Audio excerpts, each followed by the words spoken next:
Épocas literarias. ¿Qué es una época literaria? Una época literaria es un periodo de tiempo determinado dentro de la literatura de un país o región. Generalmente coincide con épocas culturales o históricas más amplias. Si bien aparecen las primeras escrituras, poco más de 5 milenios, en Sumeria y en el Antiguo Egipto, no se conoce el término época literaria sino hasta el siglo VII a.C., donde en Grecia se comenzaron a escribir obras como la Ilíada y la Odisea, de Homero. Estas obras tienen como fin entretener a los lectores, planteando la incapacidad del hombre de derrotar a su destino. Esta época llegó a su fin con la caída del Imperio Romano de Occidente en el siglo V después de Cristo. En el siglo XVIII, una nueva orientación de la política y la cultura española se manifestó en el movimiento del neoclasicismo. Los desastres políticos producen en el pueblo una pérdida de fe en la supervivencia de los ideales del espíritu español. Los grandes artistas mueren sin ser continuados por nuevos genios. Sus sucesores no son capaces de continuar la Edad de Oro, que se considera agotada con la muerte de Calderón de la Barca.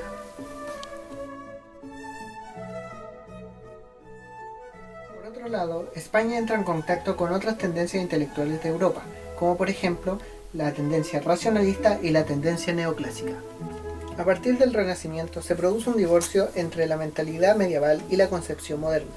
Al independizarse la filosofía de la teología, se instala en el horizonte cultural del siglo XVIII una nueva actitud racionalista y crítica conocida como la Ilustración. En las características de la literatura neoclásica se pueden ver la valoración del mundo clásico antiguo, su afán de verosimilitud, la finalidad educativa, que buscaba básicamente que la enseñanza moral fuera comprensible y válida para todos. Es por ello que, en el sentido universal de arte, que era una idea que se buscaba principalmente en esta época, decía por ejemplo que no se debían mezclar en una obra de teatro los diferentes géneros literarios. Los principales tópicos literarios presentes en esta época son Ubi sunt, o ¿dónde están?, que representa la añoranza de tiempos antiguos, y Puer senex, o niño viejo, que se presenta debido a la finalidad educativa de este periodo. Como principales autores tenemos a Jonathan Swift con Viajes de Gulliver y a Daniel Defoe con Robinson Crusoe.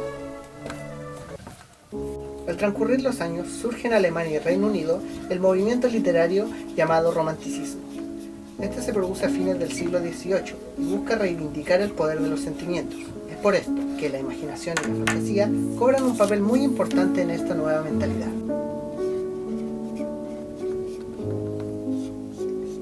Las características del romanticismo son la valoración del yo, la defensa de la libertad, el predominio de la imaginación y el sentimentalismo, el subjetivismo, los temas históricos y lugares exóticos de la naturaleza. El realismo generalmente persigue las grandes ideas, como la belleza, la justicia y el amor, que casi siempre son imposibles de alcanzar. Algunos tópicos literarios de esta época son amor post-mortem, amor más allá de la muerte, carácter eterno del amor, sentimiento que perdura después de la muerte física, furor amoris, el amor apasionado, concepción del amor como una enfermedad que niega todo poder a la razón, y amor fervor, amor salvaje, carácter negativo del amor físico, de la pasión sexual.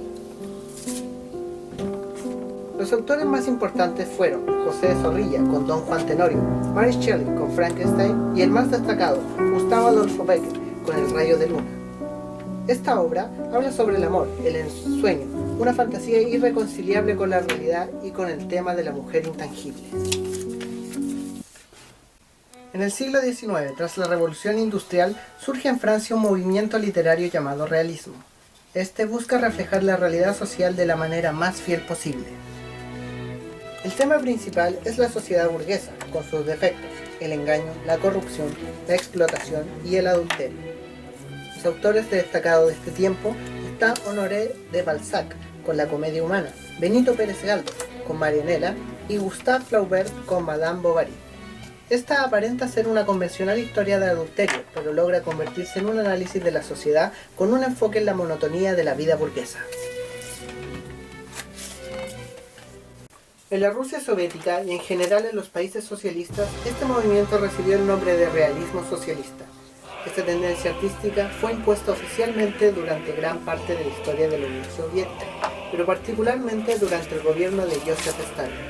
Su objetivo es exaltar a la clase trabajadora común, ya sea industrial o agrícola, al presentar su vida y trabajo como algo admirable. En otras palabras, su objetivo es educar al pueblo en miras y el significado del socialismo. El naturalismo surge como una derivación del realismo en la segunda mitad del siglo XIX. Este tenía como objetivo explicar los comportamientos humanos. También pretendía explicar mediante la descripción del entorno social y descubrir las leyes que rigen la conducta humana. El hombre y la mujer son vistos como simples organismos sin espíritu. El naturalismo tuvo influencias más profundas, no solo mostrar la vida de la época tal como era, sino que mostrar también por qué es como es, sin omitir ningún aspecto sobre este. Estas obras solían incluir pobreza, racismo, sexo, prejuicios, enfermedad, prostitución y muerte. Lo que caracteriza a esta época literaria fue el surgimiento de un nuevo género, llamado novela experimental. Este nuevo género vino de mano del autor Émile Zola, que está entre los autores más destacados en esta época junto con Emilia Pardo, entre otros.